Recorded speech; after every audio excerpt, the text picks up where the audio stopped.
Get the owner on the phone now!" Serena's scream ripped through the restaurant like a blade. Every diner turned their head.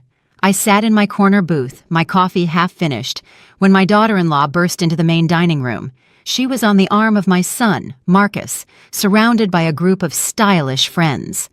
Serena wore a blood-red designer dress that screamed luxury and jewelry that glittered under the crystal chandeliers. And then she saw me, her face twisted into a mask of absolute disgust. "What in God's name is this old woman doing here?" The words spilled from her mouth like venom, loud enough for half the restaurant to hear. I felt every gaze bore into me. My worn gray cardigan, my comfortable shoes, my hair pulled back in a simple bun. I was the smudge on their perfect night. Marcus rushed over, his face flushed. Not with indignation at how his wife treated me. He was embarrassed of me. "Mom," he hissed through clenched teeth, "what are you doing in a place like this? Look at how you're dressed. My God, this is humiliating." My own son, my only child. The words hit me in the chest, but I held my composure. My hands trembled slightly around the coffee cup, but I didn't say a word. Serena was already snapping her fingers at the waitstaff, her voice rising in pitch. "I need the manager now. This woman does not belong here. This is a high-end establishment, not a shelter. Get her out of here immediately." Murmurs filled the space. Elegant couples at nearby tables watched us, with a mix of morbid curiosity and clear disapproval. Some women looked at me with pity, others with disdain, as if my mere presence contaminated the refined air. Marcus and Serena's friends tried to stifle uncomfortable chuckles.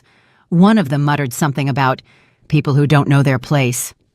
Marcus leaned closer, his breath hot against my ear. "Mom, please. We're here with important investors. You're going to ruin everything. Can't you just leave? There are cheap diners over in the North End. Go there." Investors. Important people. It was always the same. I was never enough for them. Never stylish enough, modern enough, or valuable enough. Serena continued to gesticulate dramatically, her voice reaching nearly hysterical notes. "This is unacceptable. We pay a fortune to dine in an exclusive atmosphere, and this shows up. Where is the owner? I want to speak to the owner right now." She pointed at me as if I were trash that urgently needed to be removed.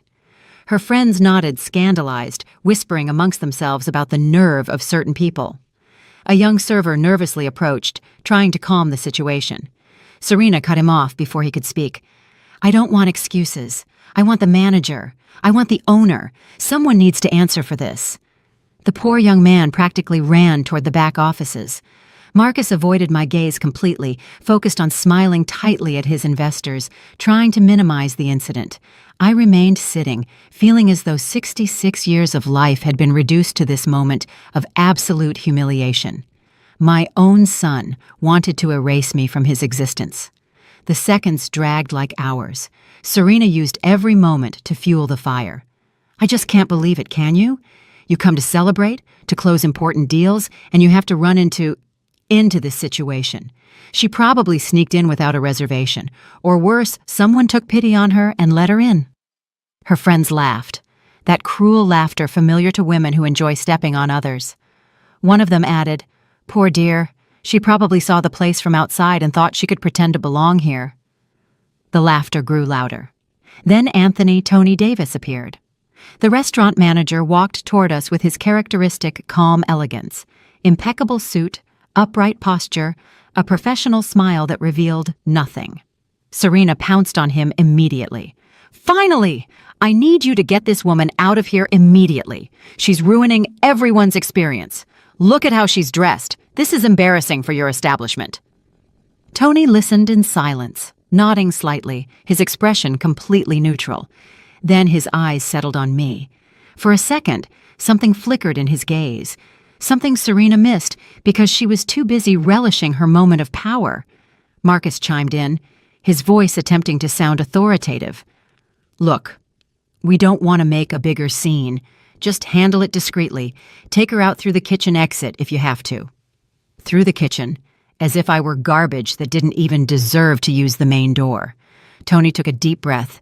Then, with a composure that contrasted brutally with Serena's hysteria, he turned completely toward me. His next words dropped like bombs into the expectant silence of the restaurant. Madam Proprietor, how would you like me to proceed with these patrons? Proprietor. The word hung in the dense air. I watched Serena's expression freeze, Marcus's eyes widen in confusion, and the murmurs abruptly cease. Tony waited for my answer with absolute respect, his hands clasped in front of him, his posture reverent. I still hadn't moved a muscle, my coffee now cold between my trembling fingers.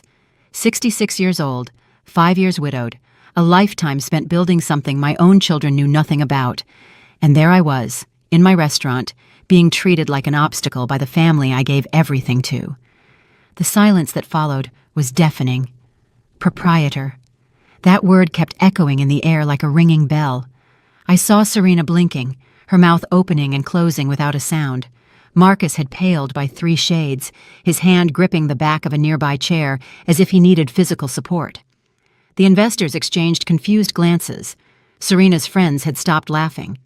Tony still stood by my table, awaiting my instructions, with the loyalty that only comes from years of working together and mutual respect.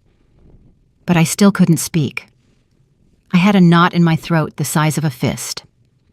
Because this moment, this public humiliation at the hands of my own blood, was simply the culmination of 5 years of accumulated contempt. 5 years ago, when I lost my husband, I also lost my identity in my son's eyes. Robert, or Rob, had been my partner for 42 years. Together, we built everything from scratch. We arrived in this city with nothing but dreams and hands willing to work. He cooked. I managed. Our first restaurant was just a tiny space in a neglected part of the North End. We worked 16 hours a day. Marcus grew up among tables and kitchens, doing homework amidst the aroma of spices and the clatter of dishes. But he never valued that. To him, we were just restaurant people, service staff. Nothing glamorous, nothing to brag about to his private university friends. When Rob died suddenly of a massive heart attack, I was devastated. But I was also left with something Marcus never knew about. A chain of 7 upscale dining establishments spread across the city. What started as that humble neighborhood spot had transformed into a culinary empire valued at several $1 million. Rob and I had worked in silence, reinvesting every profit, expanding strategically. We never flaunted it. We never lived in mansions. We stayed in our modest home in the North End where we started. We continued to dress simply. The money was in the businesses, in property, in investments, not in appearances. After the funeral, Marcus showed up with Serena. They had been married for 2 years by then, but at the wake was the first time she showed me her true face. While I cried beside my husband's coffin, I heard her whisper to a friend, "Poor Marcus. Now he'll have to carry the old woman. She probably can't even afford to keep herself up." Those words pierced me, but I was too deep in grief to confront her. Marcus said nothing. He didn't defend me or contradict her.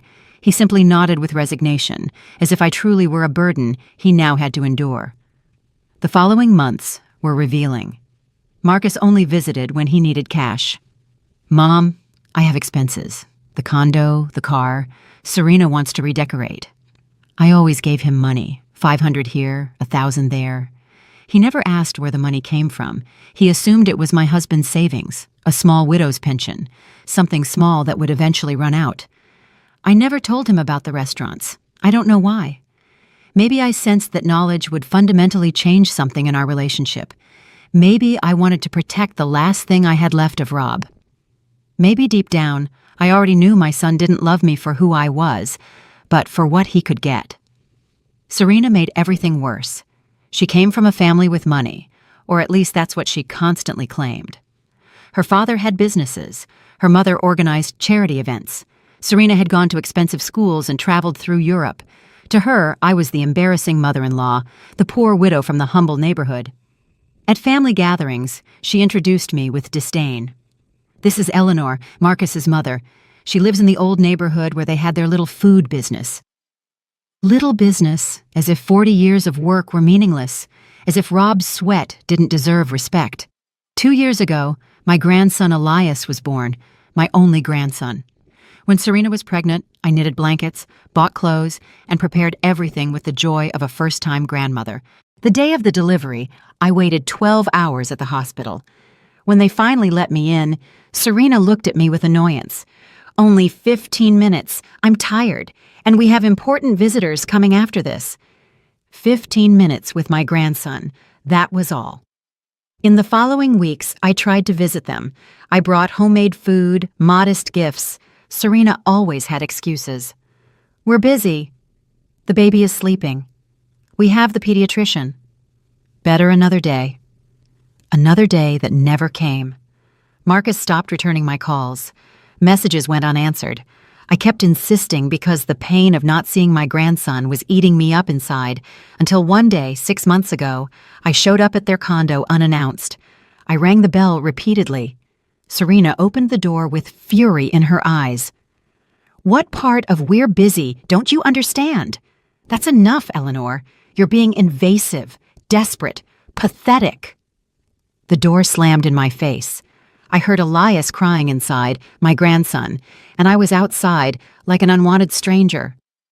That night, I cried until I ran out of tears. I called Brenda, my lifelong friend. She knew the whole truth. She knew about the restaurants, the properties, everything. "Eleanor," Brenda said firmly, "you have to stop letting this happen. You are a powerful woman. Stop groveling for crumbs of affection." But I couldn't. He was my son, my only family. I kept giving him money when he asked. I kept swallowing my pride every time Serena humiliated me. I kept accepting being invisible because I was afraid of losing them completely, afraid of being absolutely alone in this world. 3 months ago, Marcus called me. First time in weeks. My heart leaped with hope. "Mom, I need to see you." I thought they finally wanted to reconcile. I cooked my best meal. I tidied the house. He arrived alone, without Serena, without Elias. He sat in my small living room, looking around with that air of superiority he had perfected. "Mom, I need $5,000. It's urgent. I have investments."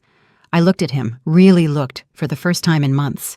My son, 38 years old, wearing an expensive suit and a watch that cost more than my car, coming to ask his poor mother for money. "Investments?" I asked softly. "Yeah, business stuff. You wouldn't understand. Just tell me if you have it or not." I gave him the money, taken from the personal account where I kept cash for daily expenses. He took the envelope, didn't even count it, and left without even drinking the coffee I had made him, without asking how I was, without a hug, without anything. That night, Brenda called me, agitated. "Eleanor, you need to know something. My niece works in PR. She saw Marcus and Serena at a corporate event. They're bragging that they're opening their own luxury restaurant, that they have investors, that it will be the most exclusive spot in the city." My blood ran cold.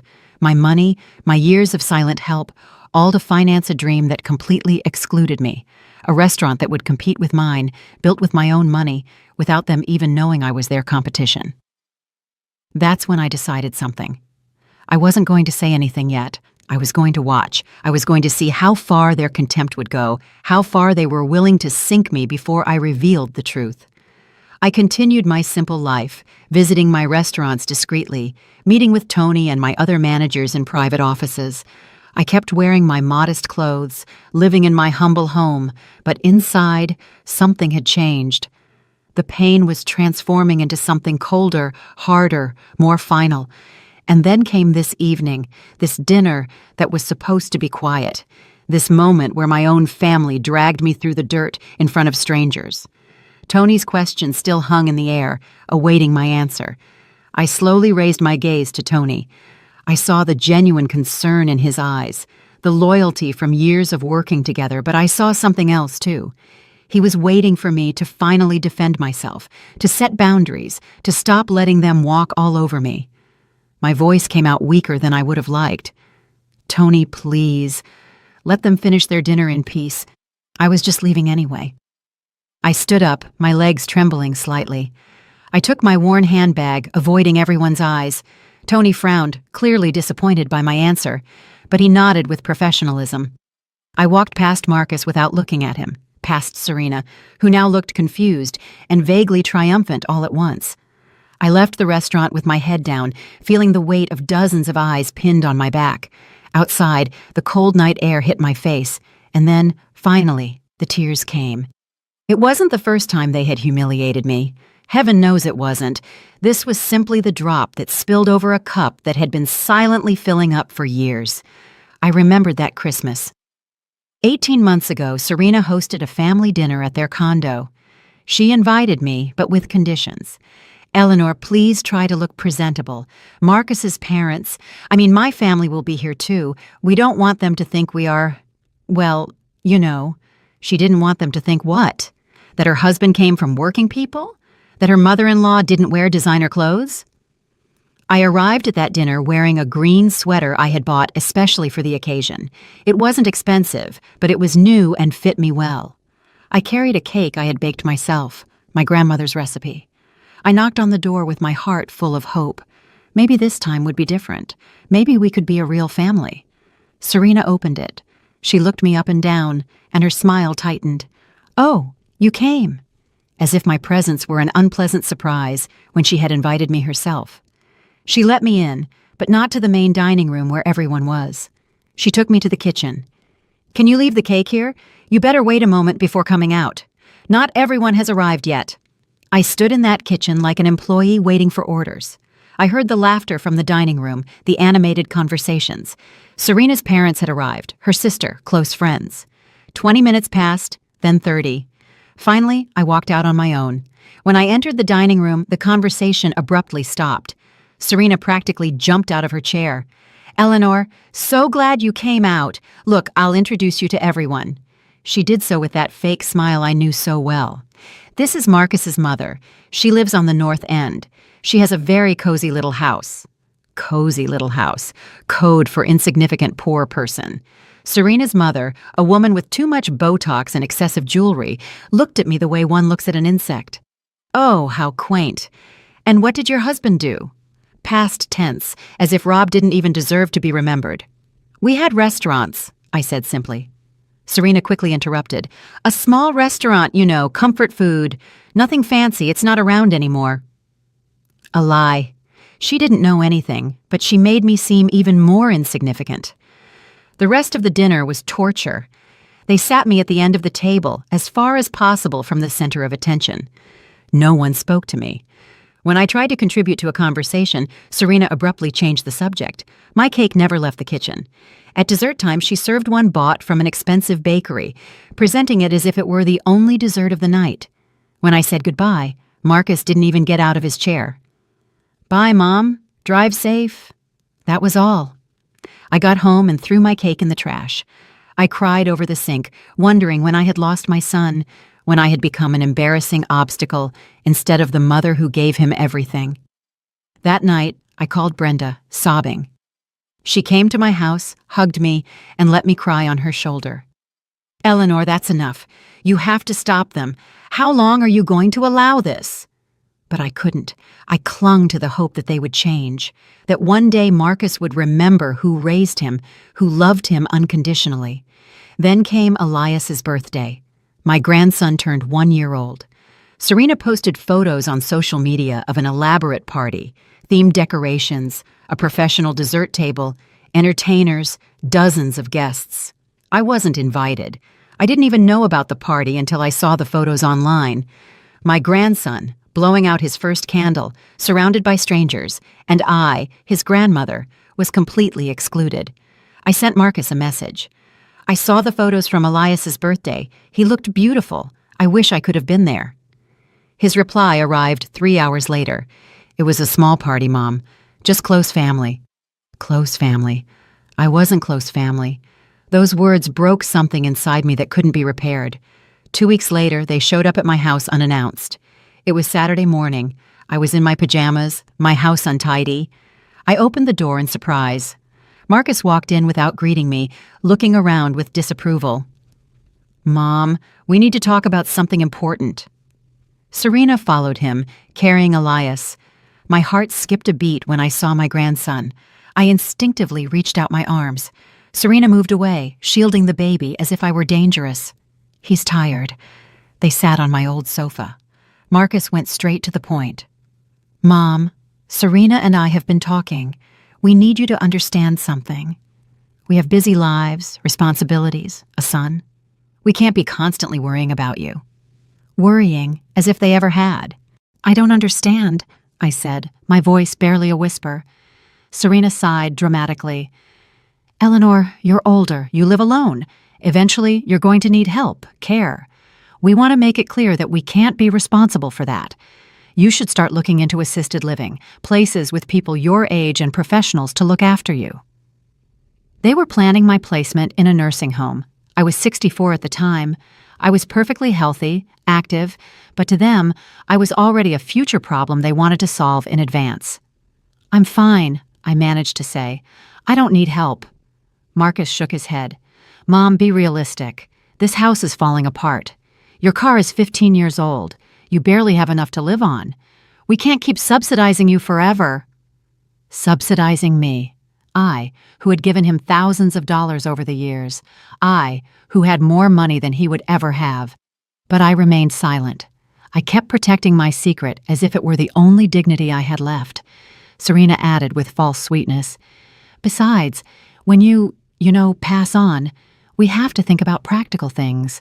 This house, your belongings. We don't want Marcus to have to deal with a legal mess."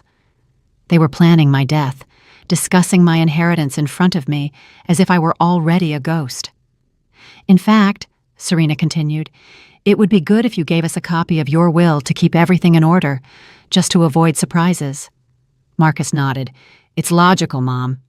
We're your only family. Elias is your only grandson. Everything you have will eventually be ours anyway. It's better to have it clear now." I looked at both of them, my son with his expression of impatience, my daughter-in-law with her calculated smile, my grandson who didn't know who I was, and something inside me hardened permanently. "I'll think about it," I finally said. Marcus frowned. "There's not much to think about, Mom." But he didn't insist. They left quickly, leaving me in my house with a silence that weighed like lead. That afternoon, I called my lawyer. "I need to update my will, and I want it to be absolutely airtight." Over the following weeks, I restructured everything: my restaurants, my properties, my bank accounts. I created trusts for loyal employees. I designated donations to charitable organizations. For Marcus, I decided to leave him exactly what he thought I had: my modest house and $10,000 in a savings account. The rest, the millions he knew nothing about, would go to people who truly valued what Rob and I built. But I still didn't tell him anything. I still hoped, in some foolish corner of my heart, that he would wake up, that he would remember, that he would go back to being the boy who hugged me and said, "I love you, Mom." I kept answering when he called, asking for money. I kept swallowing the humiliations. I continued to be the invisible mother he needed only when it was convenient for him. Until tonight. Until he tried to kick me out of my own restaurant like I was dirt. I walked to my car, parked 2 blocks down.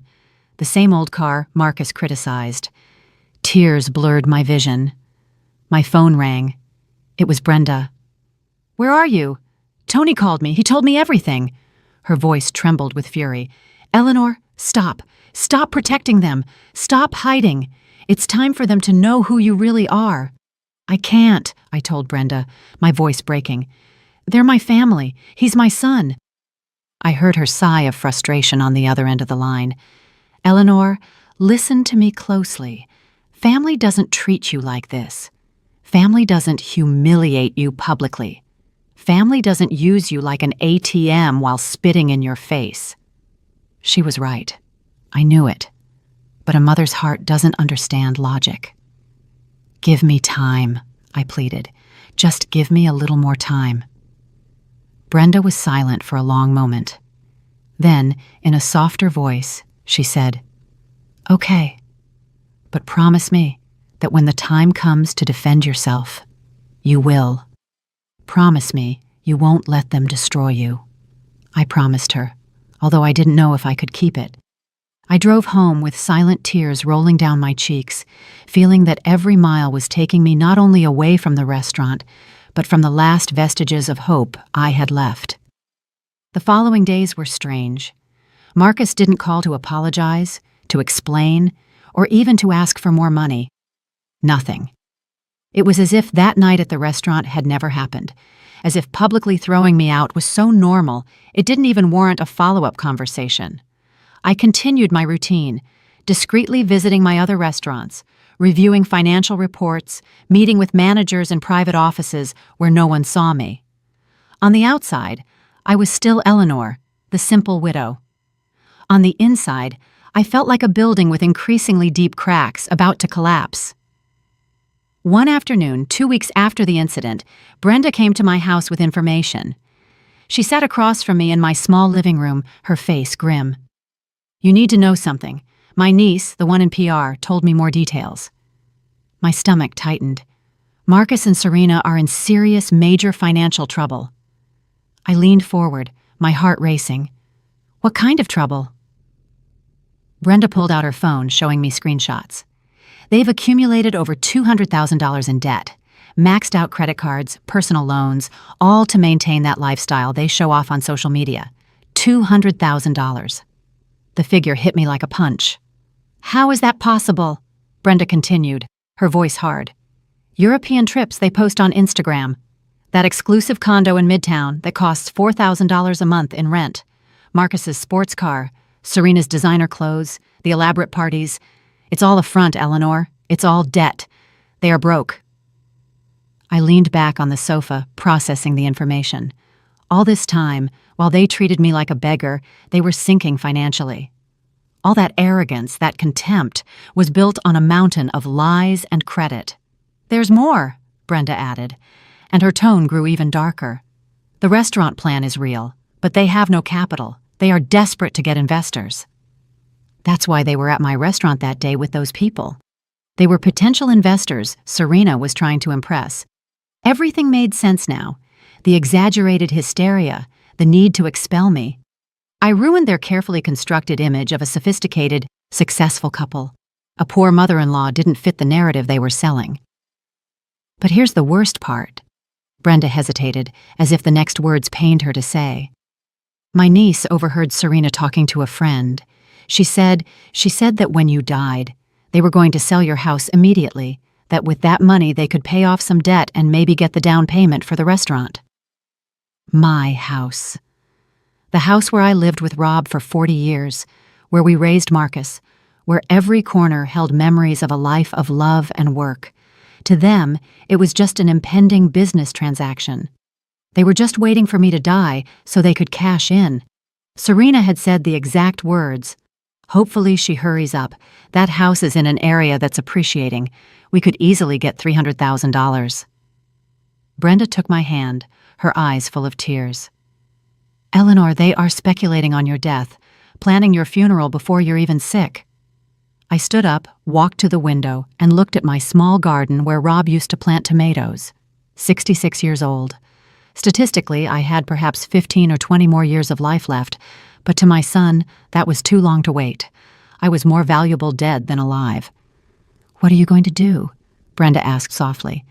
I turned toward her, and for the first time in weeks, I felt something different from pain. I felt determination. "I'm going to watch. I'm going to see exactly how far they are capable of going, and when the right time comes, I'm going to teach them a lesson they will never forget." The following weeks were revealing. I discreetly hired a private investigator, not because I wanted to spy on my son, but because I needed to know the whole truth.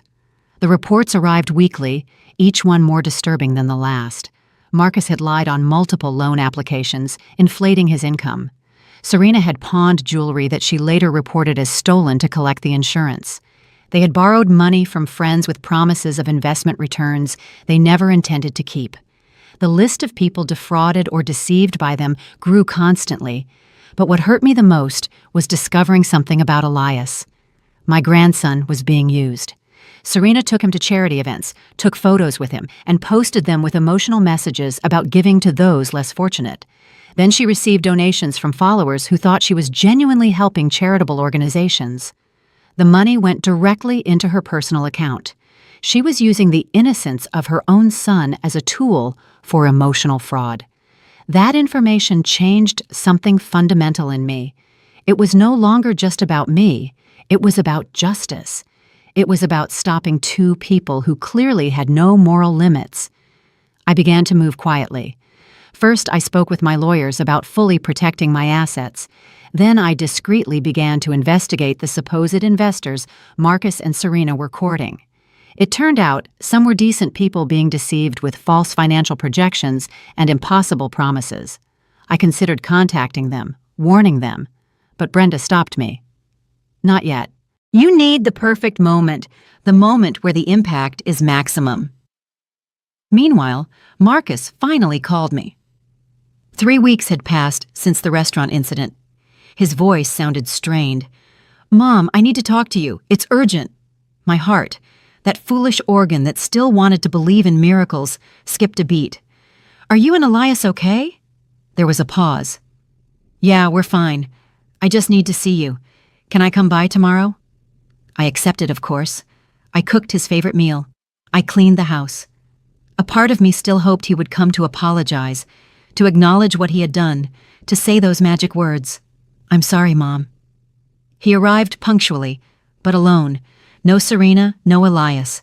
He sat in the same spot where he had told me weeks earlier that I was a burden. This time his body language was different, nervous, restless. "Mom, I need your help." "No, how are you?" No apology for the restaurant, just, "I need." "What's wrong, son?" He rubbed his face, a gesture of stress. "I have temporary liquidity problems, about $500,000. It's for an investment opportunity I can't pass up. I'll pay you back in 3 months with interest if you want." 3 times more than he had ever asked for. $500,000 is a lot of money, Marcus. He leaned forward, his voice acquiring that manipulative tone I now recognized too well. "Mom, it's a unique opportunity. I'm going to triple that investment. I could finally give you a better life, get you out of this house, move you somewhere more comfortable." Move me, as if I were a package that needed to be relocated. "And if I don't have that amount?" His expression hardened. "Mom, I know you have savings." Dad was cautious. "There must be something. You can take out a loan against the house if you have to." Against my house. He wanted me to mortgage my home to give him money he would never return. "Let me think about it," I finally said. His face contorted in frustration. "There's no time to think. I need the money this week. 3 days maximum." He stood up, pacing the room like a caged animal. "You always do this. You always complicate things. Just tell me yes. It's simple." I really looked at him. My son, the baby I breastfed, the child I nursed when he was sick, the teenager whose dreams I supported unconditionally, and I found nothing of that child in the man in front of me. "I need to think about it," I repeated, firmer this time. He exploded. "For God's sake, Mom, what do you have to think about? I'm your son, your only family. Don't you trust me?" The irony was so brutal I almost laughed. "I'll give you an answer in 3 days," I said, with a calm I didn't feel. He scoffed, grabbed his jacket. "Fine, but don't make me beg. I don't have time for drama." He slammed the door shut. I remained sitting in my empty living room, the food I had prepared untouched in the kitchen, and I made a decision. It was time to stop being a victim. It was time for Marcus and Serena to face the consequences of their actions. I called Tony. "I need your help organizing something that will change everything." His response was immediate. "Whatever you need, Mrs. Johnson, whatever it is." The plan began to take shape, and this time I wasn't backing down. Over the next 3 days, I worked in silence.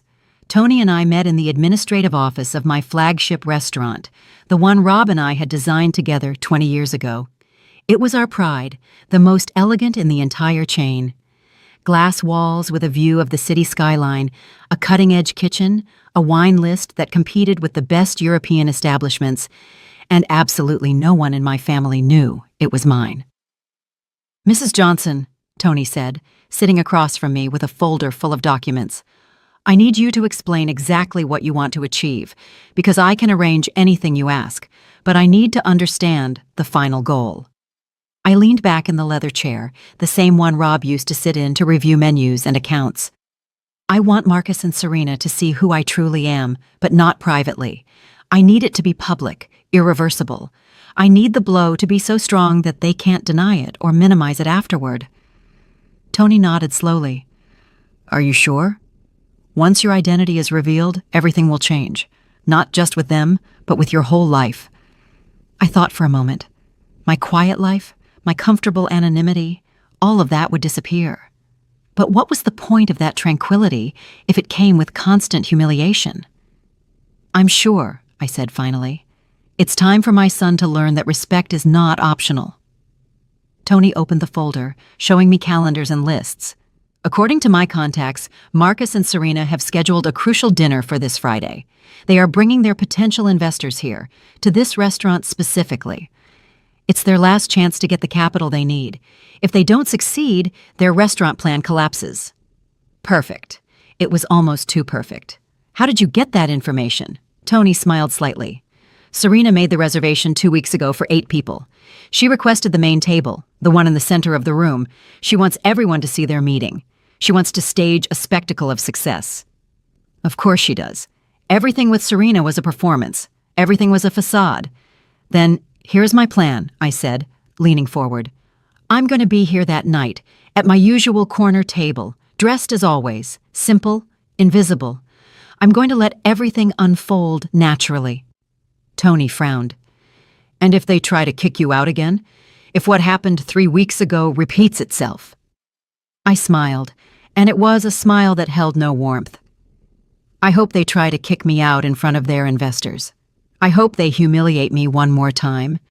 And then, only then, you will reveal exactly who I am, but not with simple words. I want you to bring the deeds, the business registrations, the property documents. I want physical evidence they cannot refute. Tony looked at me with a mix of admiration and concern. Mrs. Johnson, this is going to destroy them, especially in front of people they are trying to do business with. I felt a twinge of pain in my chest. A mother, after all, but I clenched it, putting it deep inside. They destroyed me first. Every day, with every slight, with every humiliation, they destroyed me slowly, thinking I was too weak or too foolish to notice. It is time for them to face real consequences. We spent the next few hours refining every detail. Tony would discreetly contact some of the investors, not to reveal anything, but to ensure they actually attended. I would coordinate with my lawyers to have certified copies of all relevant documents. On Wednesday, Marcus called again. His voice sounded desperate. "Mom, the 3 days are up. Do you have the money?" I took a deep breath. "No, Marcus. I am not giving you $500,000. Silence. Then his voice became dangerously low. "You're telling me no?" It was the first time in my life I had directly denied him money. "That's right. I cannot give you that amount." I heard his quickened breath. "You can't or you won't. There's a difference." His tone was accusatory, furious. "Mom, I've asked very little of you over the years. I've never demanded anything, and the one time I really need something important, you turn your back on me. Very little. Years of thousands of dollars in loans he never repaid. Years of being his personal piggy bank, and he called it very little." "My decision is final," Marcus exploded. "This is unbelievable. You're my mother. You're supposed to support me, but it's always been like this. Selfish, thinking only of yourself. Dad was the generous one. You just hoard and accumulate like a miser." Miser. I, who had given him every dime he asked for. I, who would have given my life for him without hesitation. "I'm sorry you see it that way," I said, my voice trembling but firm. "Marcus, if you genuinely need help, we can talk about other options. I can help you budget, consolidate debt." "I don't need your poor people's advice," he interrupted venomously. "I needed that money, and you failed me, as always." The line cut off. I stood there with the phone in my hand, feeling the last threads of hope break completely. I called Brenda. My voice was barely a whisper. "I did it. I told him no." She exhaled in relief. "Good, Eleanor. I'm proud of you. I know it was hard." Hard. It didn't begin to describe the pain I felt. It was like amputating a part of my soul, but it was necessary. "Friday is the day," I told her. "The day everything changes." Brenda promised to be nearby in case I needed her. I spent the following days in a strange calm. I knew a storm was coming, but for the first time in years, I was the one controlling it. Friday arrived, overcast and cold. I dressed in my usual clothes, Gray slacks, a cream-colored cardigan, comfortable shoes. Nothing special. I looked at myself in the mirror before leaving. 66 years looked back at me. Wrinkles around my eyes, hair more silver than brown, hands marked by decades of work. This was me, Eleanor, not the powerful businesswoman, not the owner of a culinary empire, just me. And finally, after years of hiding, I was going to let both versions merge. I drove to the restaurant, my heart pounding loudly. I arrived early, at 7 o'clock. Marcus's reservation was for 8:30. Tony greeted me at the private entrance. "Everything is ready, Mrs. Johnson. The documents are in my office. The key staff know what to do when you give the signal." I nodded, not trusting my voice. He led me to my usual table, that quiet corner from where I could see the entire restaurant without being the center of attention. I ordered only tea. I couldn't eat. My stomach was a knot of nerves and anticipation. I watched as the restaurant gradually filled up. Elegant couples, business groups, family celebrations, normal life unfolding while I waited for the moment that would change my life forever. At 8:20, the main doors opened, and there he was, my son. Marcus walked in with Serena on his arm, followed by 6 people in expensive suits, the investors. Serena wore an emerald green dress that probably cost more than my car, dazzling jewelry, perfect makeup. Marcus, impeccable as always, smiling with that fake confidence he had perfected. They didn't see me, not yet. Tony greeted them personally. He led them to the central table, exactly as Serena had requested.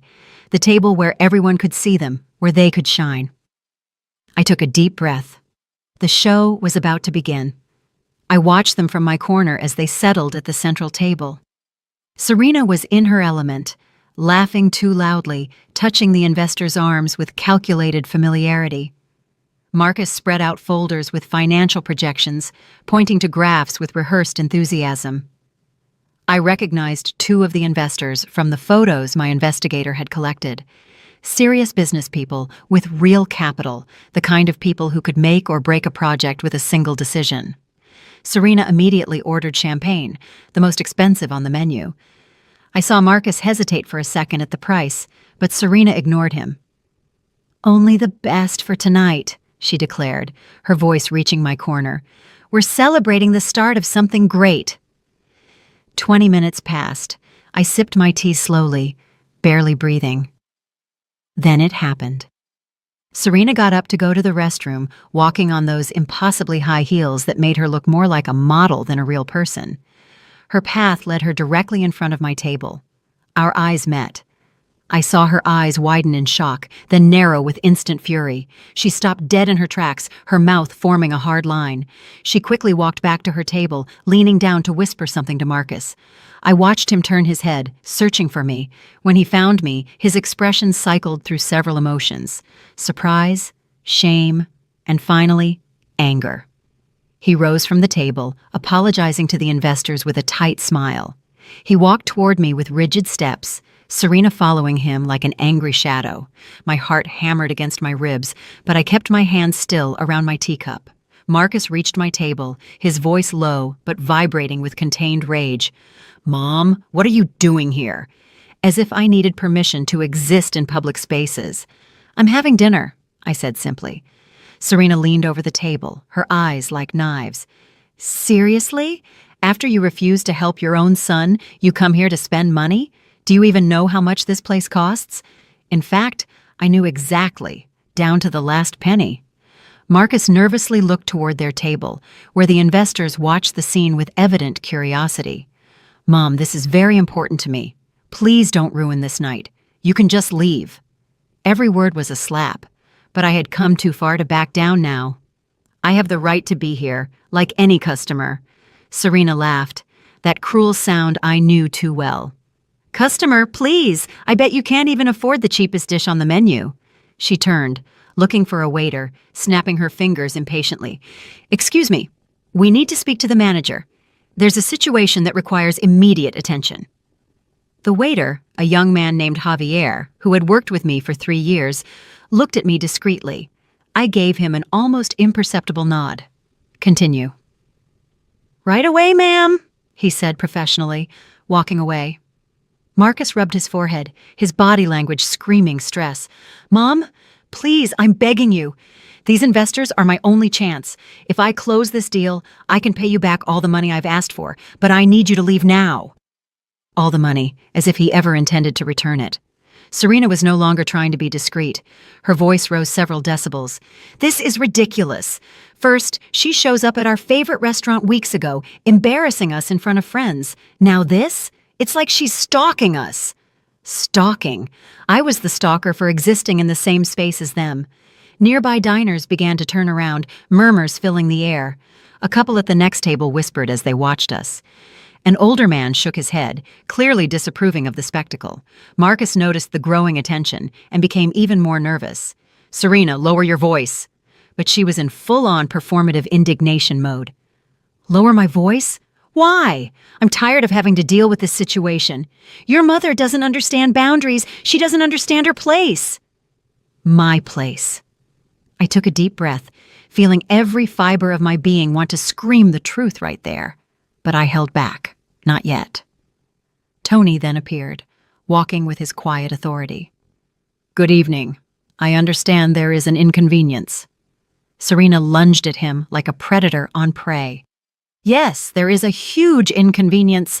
This woman," she pointed at me as if I were evidence in a trial, "shouldn't be here. She's causing trouble. She's harassing my husband and me during a crucial business dinner. I need you to remove her immediately."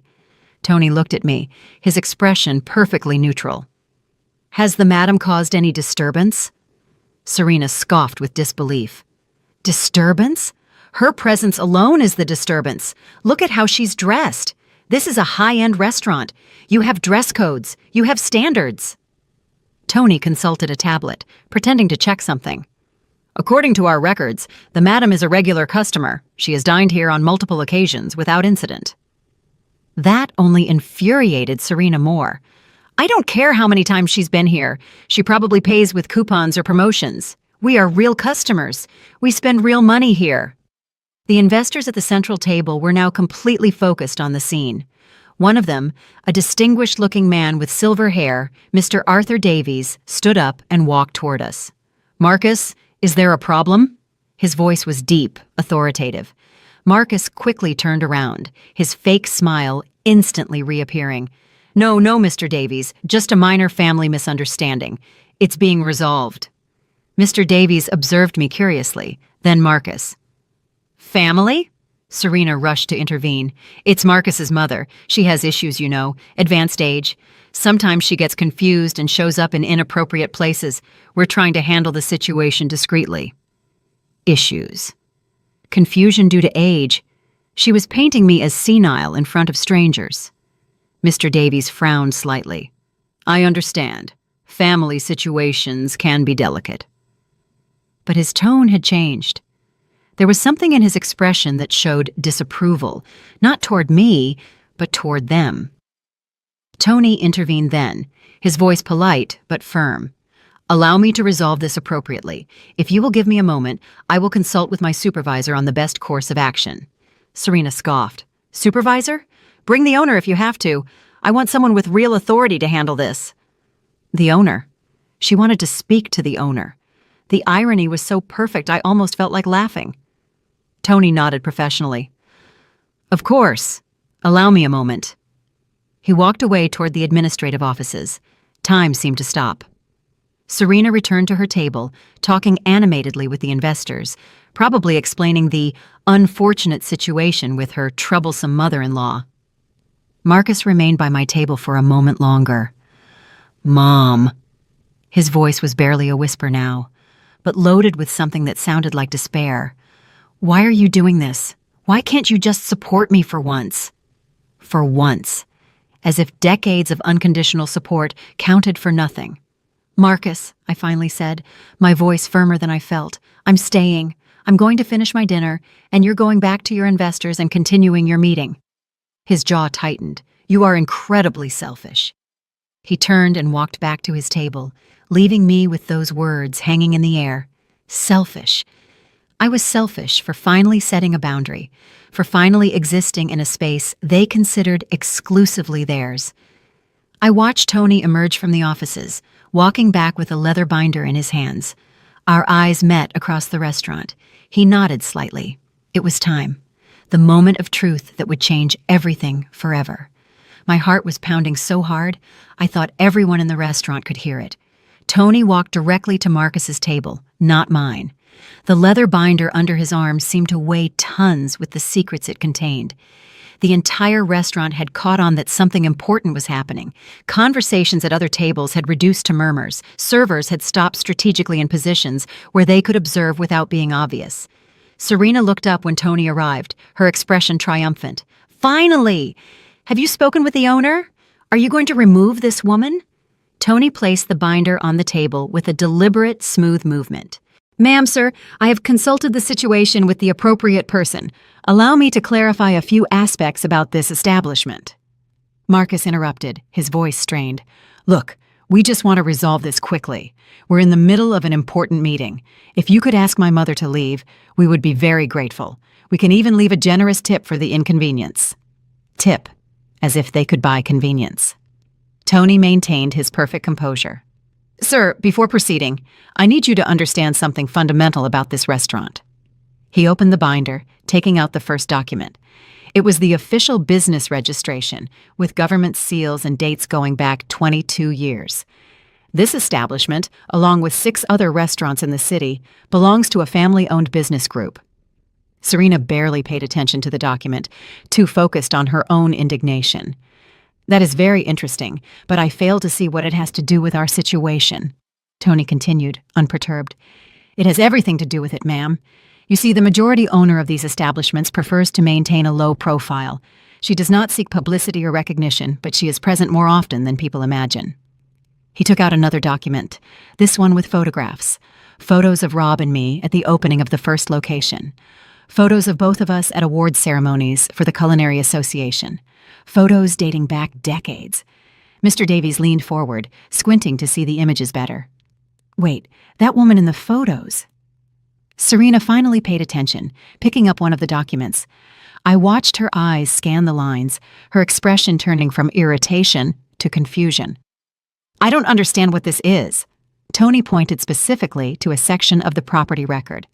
"As you can see here, the current proprietor is Mrs. Eleanor Johnson, Robert Johnson's widow. She inherited the entirety of the shares after her husband's passing 5 years ago. Since then, she has maintained and expanded operations with notable success." My full name on official documents that could not be refuted. Marcus had become completely motionless, his face gradually losing color. "Wait, Eleanor Johnson." Serena shook her head, her voice rising again. "This is ridiculous. This has to be a mistake. There has to be another Eleanor Johnson. It's a common name." Tony pulled out more documents, property deeds, financial statements with my signature, Chamber of Commerce certifications, more recent photos of administrative meetings where I clearly appeared. "There is no mistake, ma'am, and to eliminate any doubt." He turned toward me, his posture changing to one of absolute respect. He walked to my table while the entire restaurant held its breath. "Madam Proprietor, I deeply regret that you had to witness this unpleasant situation. How would you like me to proceed, Madam Proprietor?" The words fell into the silence like stones in still water. All eyes turned to me.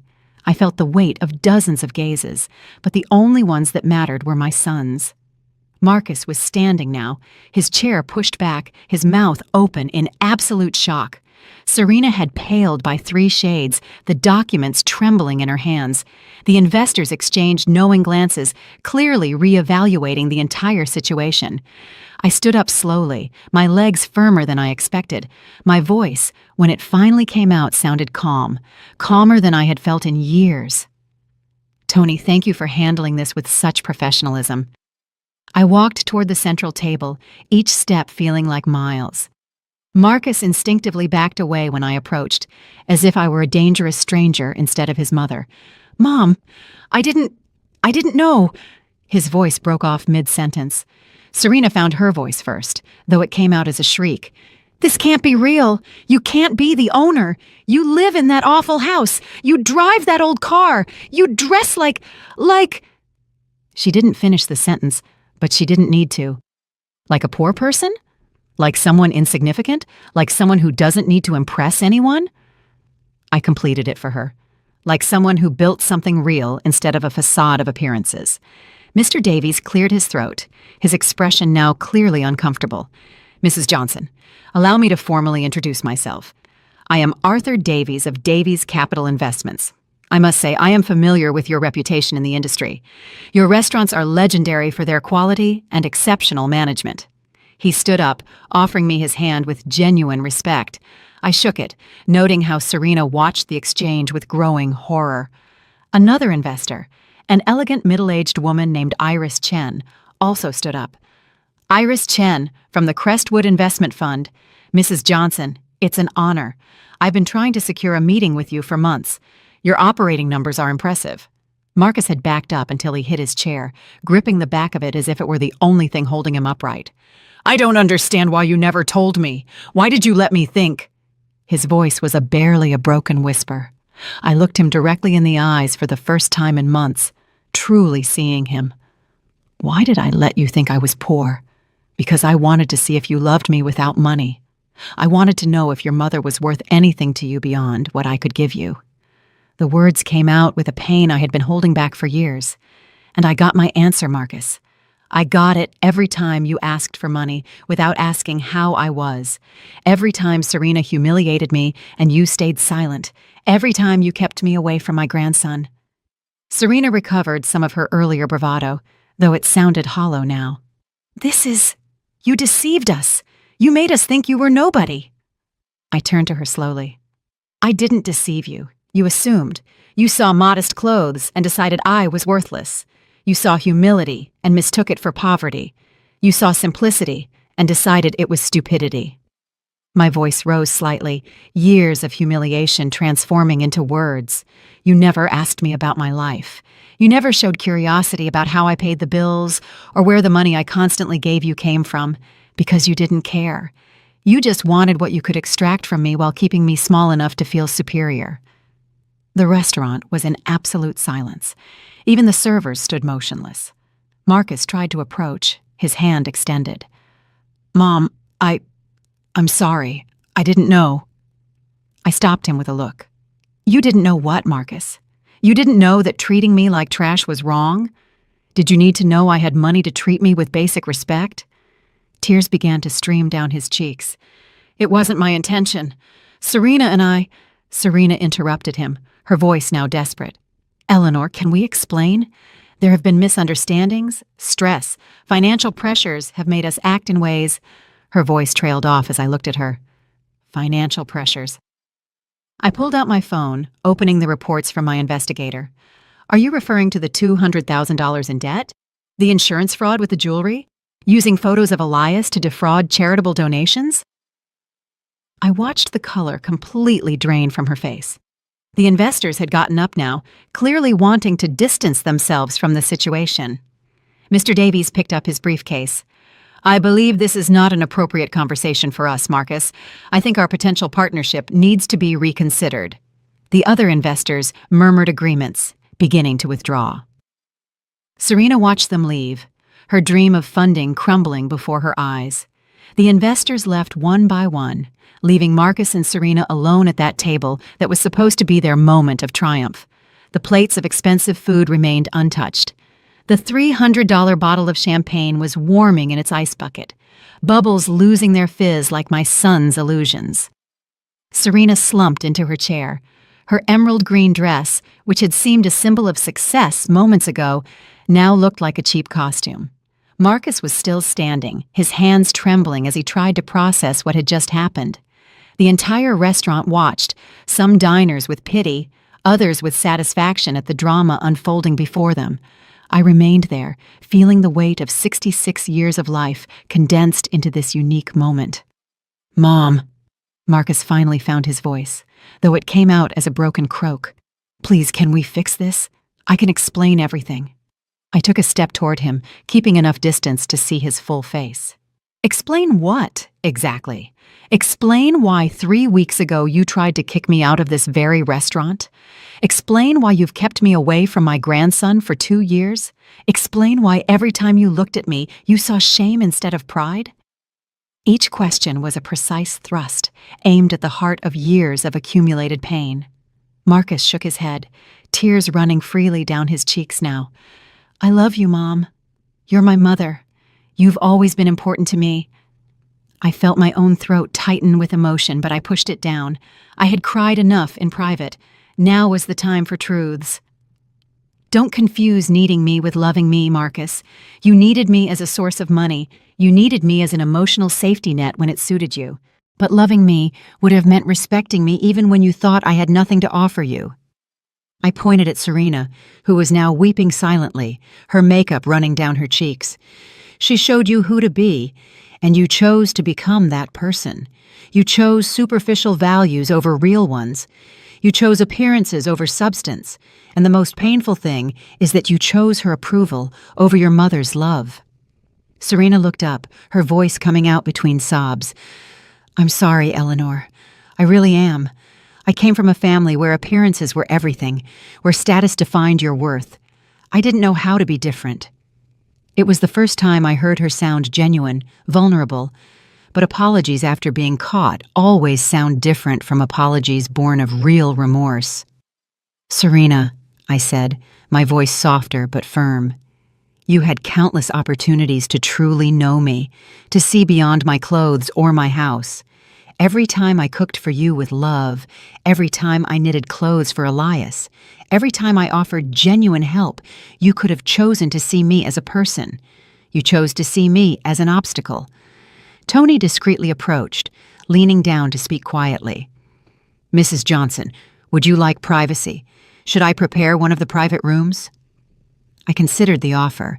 Part of me wanted to end this away from curious eyes, but another part, the part that had been humiliated publicly so many times, needed this to be public too.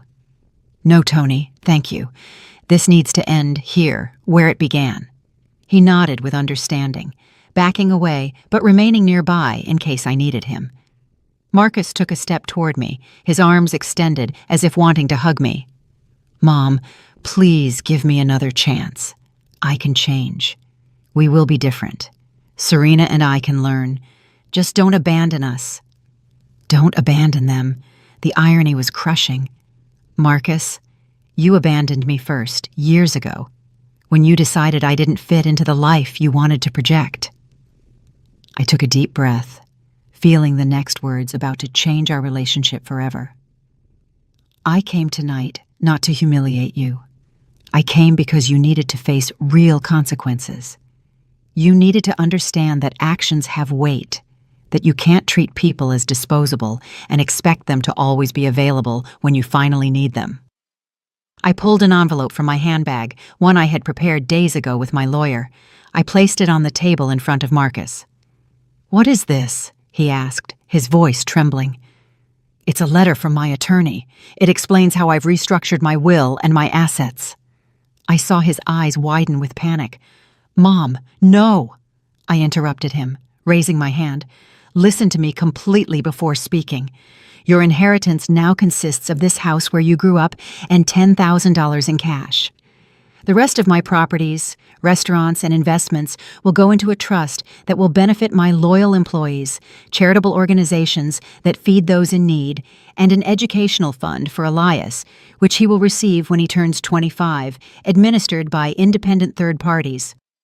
Marcus took the envelope with trembling hands, pulling out the documents.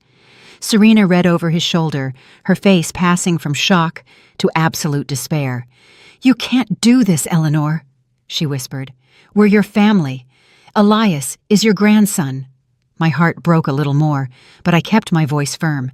"Precisely because Elias is my grandson, I made these provisions. He will have access to education, opportunities, and financial security when he's an adult, but he will receive it without you being able to touch or manipulate it.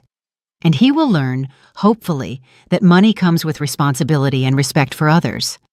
Marcus dropped the papers on the table, covering his face with his hands. His sobs were deep, wrenching.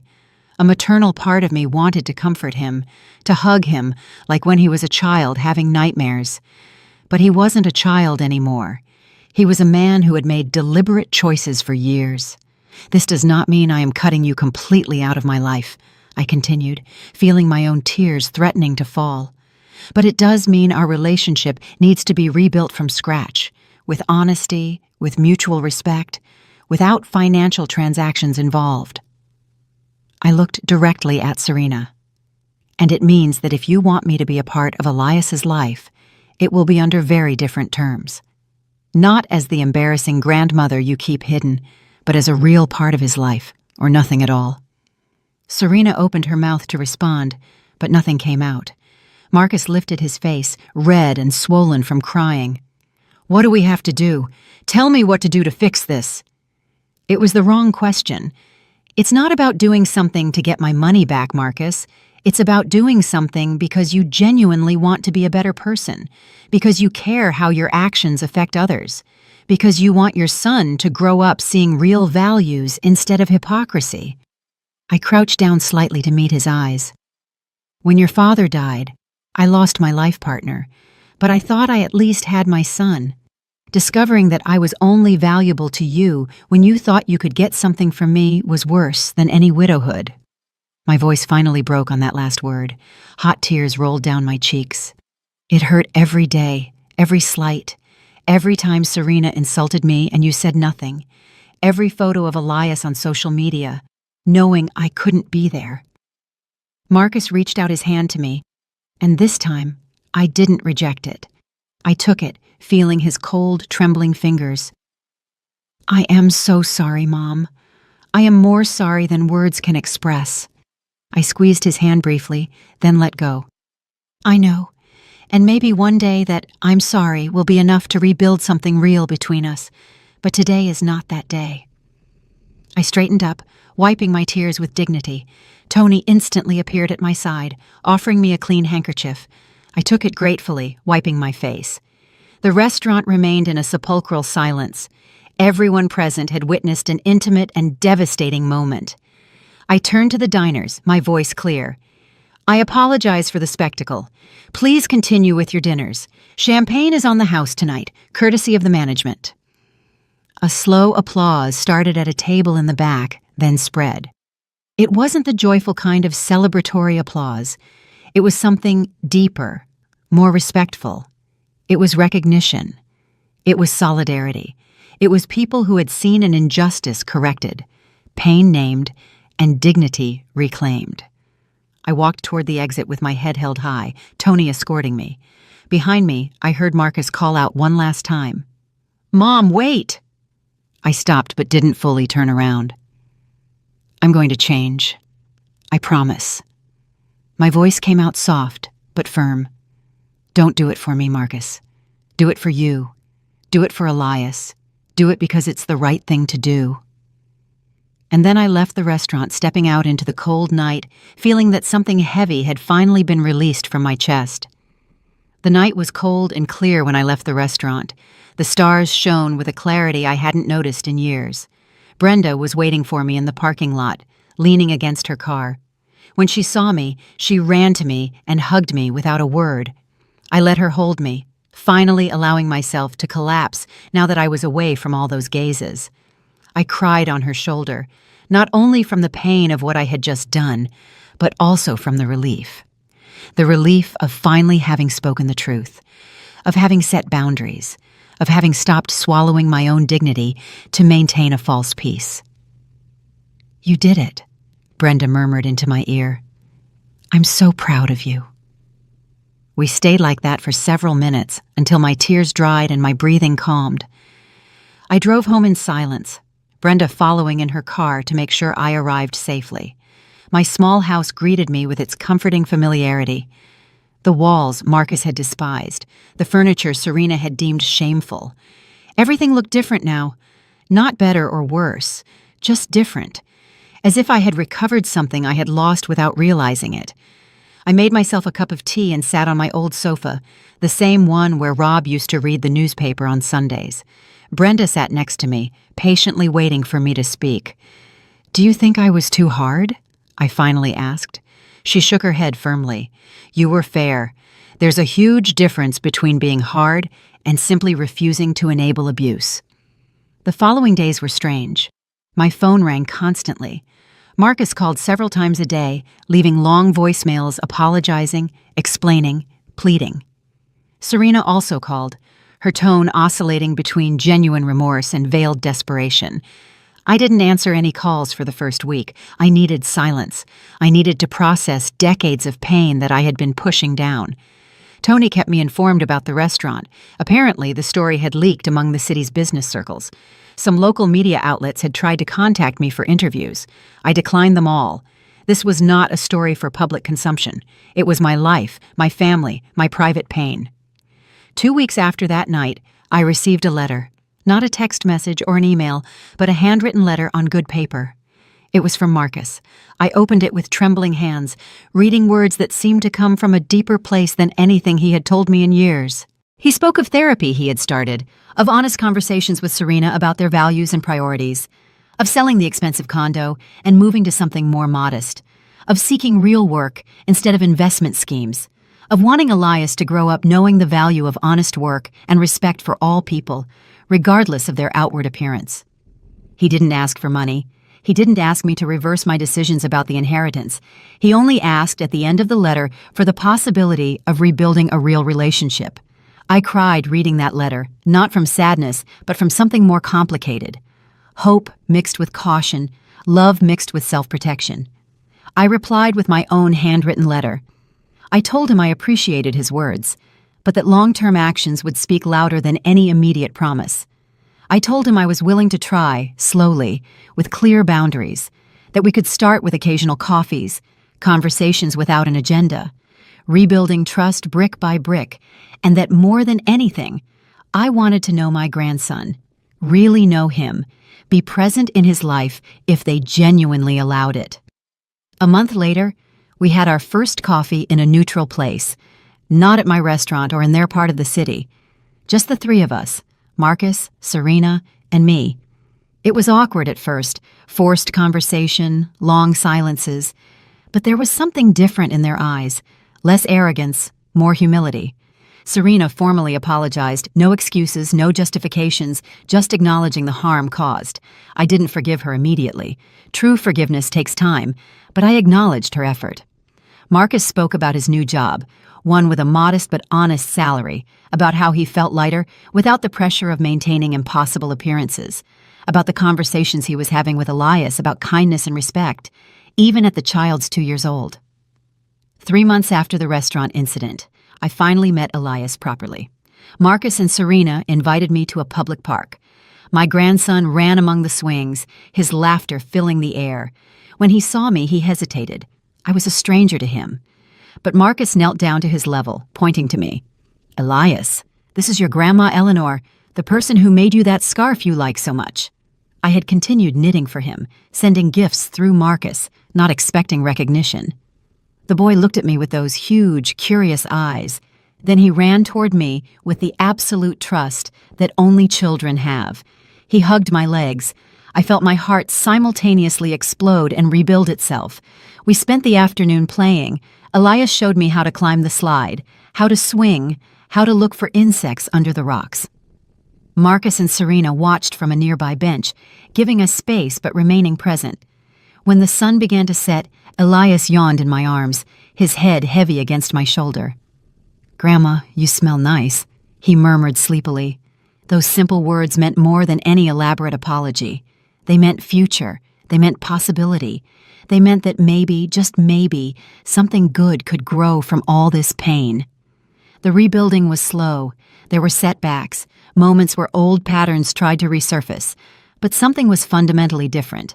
Now there was honesty, respected boundaries, genuine effort. Marcus began to visit me regularly, not when he needed something, but simply to be there, to ask about my day, to hear stories about his father he had never wanted to hear before. Serena, surprisingly, became a humble student. She asked about my work in the restaurants, about the business decisions, about how Rob and I built something lasting, not to copy me, but to genuinely learn about values she had never been taught.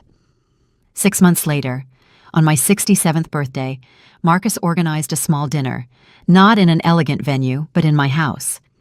He cooked the meal himself, using recipes I had taught him when he was a boy, but had forgotten. Serena brought flowers from the local market, not expensive floral arrangements. Elias gave me a drawing made with crayons, crooked lines that were supposed to be him and me.